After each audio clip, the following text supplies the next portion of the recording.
اور بعض مفسرین کہتے ہیں کہ قیامت تک وہ زمین کے اندر دھنستا چلا جائے گا.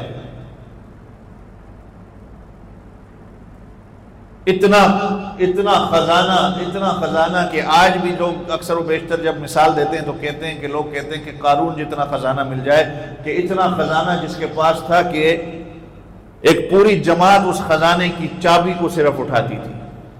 یہ قرآن اس کی گواہی دے رہا ہے. خزانے کو نہیں، صرف اس خزانے کی چابی کو اٹھانے والی جماعت تھی. کتنی بڑی چابی ہو.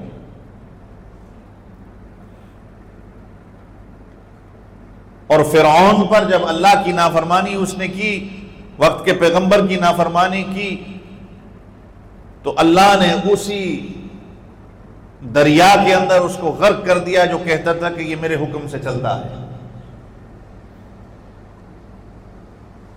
بنی اسرائیل پر اللہ رب العزت کا جب عذاب آیا تو اللہ نے ان کے چہروں کو مسخ کر دیا خنزیروں کے ساتھ اور بندروں کے ساتھ. تو کیا اللہ اس وقت غفور الرحیم نہیں تھے؟ اللہ اس وقت بھی تھے، آج بھی ہیں. لیکن جب انسان بے باک ہو جاتا ہے، انسان جب اللہ رب العزت کے خوف کو سامنے نہیں رکھتا، پھر اللہ رب العزت کا جب انتقام آتا ہے، جس طرح قرآن نے گواہی دی، جس طرح میں نے شروع میں کہا، اپنے طور پر وہ یہ سمجھتا ہے کہ دنیا کے اسباب ہیں، میرے اوپر شاید کسی نے کچھ کر دیا ہے یا یہ مسائل ہیں، لیکن وہ حقیقت میں اللہ رب العزت کی تدبیر ایسے خفیہ طریقے سے ہوتی ہے کہ وہ اس آگ کی بھٹی کے اندر جل رہا ہوتا ہے، اس تدبیر کی چکی کے اندر پسا جا رہا ہوتا ہے، لیکن وہ یہ سمجھتا ہے کہ شاید یہ میرے اپنے کچھ نتیجے ہیں یا اسباب ہیں جس کی وجہ سے مجھے ہوا ہے، لیکن یہ اللہ رب العزت کے فیصلے ہوتے ہیں.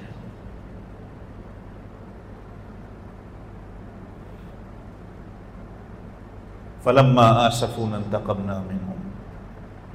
اور ڈرو اللہ کے انتقام سے. بے شک گناہ کا اصل جو گناہ کا اصل انسان کو جو اس کا پھل ملنا ہے وہ ہے تو قیامت والا دن.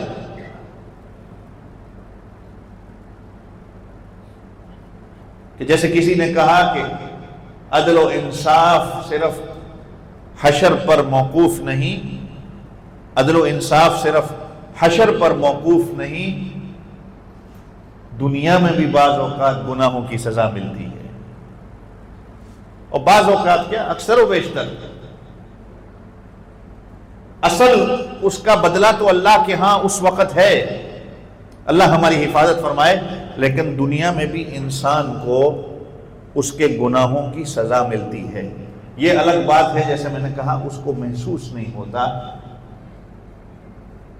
اور ہمارے ہاں اکثر کیا ہوتا ہے کہ جب ہمارے اوپر گزرتی ہے تو ہم کہتے ہیں کہ اللہ رب العزت کا امتحان ہے ہمارے اوپر، اور جب کسی اور کے ساتھ ہوتا ہے تو ہم کہہ دیتے ہیں کہ یہ اللہ رب العزت کی سزا ہے. ایسے ہی ہوتا ہے. میرے اوپر اگر کچھ ہو تو میں کہتا ہوں کہ یہ اللہ رب العزت کی طرف سے شاید امتحان ہو، اس کی حکمت و بصیرت ہے. لیکن کسی اور کے ساتھ جب ہوتا ہے تو کہتے ہیں کہ اللہ رب العزت کی سزا ہے اس کے اوپر.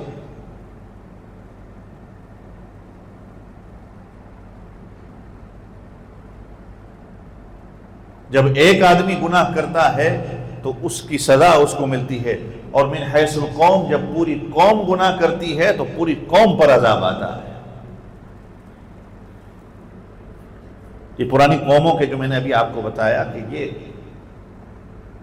اس وقت جو ان کو سزائیں ملی، آج وہ ساری چیزیں اس امت کے اندر موجود ہیں.